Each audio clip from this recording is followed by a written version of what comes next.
Hey guys, General Mechanic right here with another quick video.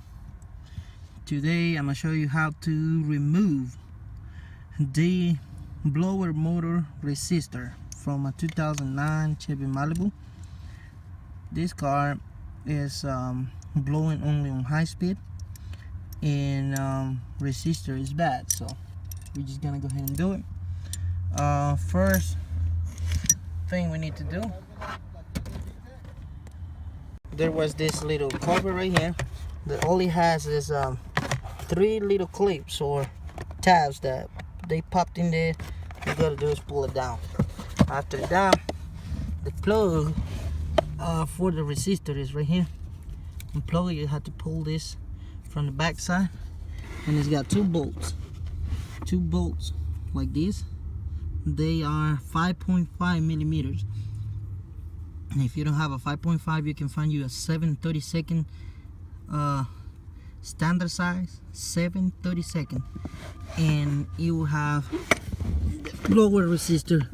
You have one right there, and the other one is right there on that side. So all I got left to do is that one, and we're gonna go ahead and do it. What I got right here is a little extension for the 1/4 drive. It's got a little flex, and on the like a little oval, and right there, so you got a little chance of moving the socket like that. As you see, it's a little tight to put the socket right on the bolt right there, but hopefully we can do it like that and see how it goes. Alright, so this is the old one. So you can see it's rusty looking, like signs of being old. It got wet sometime, and we're gonna go ahead and install the new one.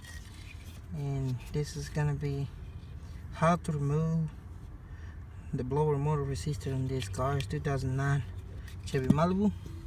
Hopefully this helps you. And as you know, to put it back together is the same thing as you just did it. So just go backwards on everything you did. And if you like my video, don't forget to give it a thumbs up, share it, like it, subscribe it for more videos coming, as we got more videos coming. Thank you for taking the time to watch this video. Have a blessed day.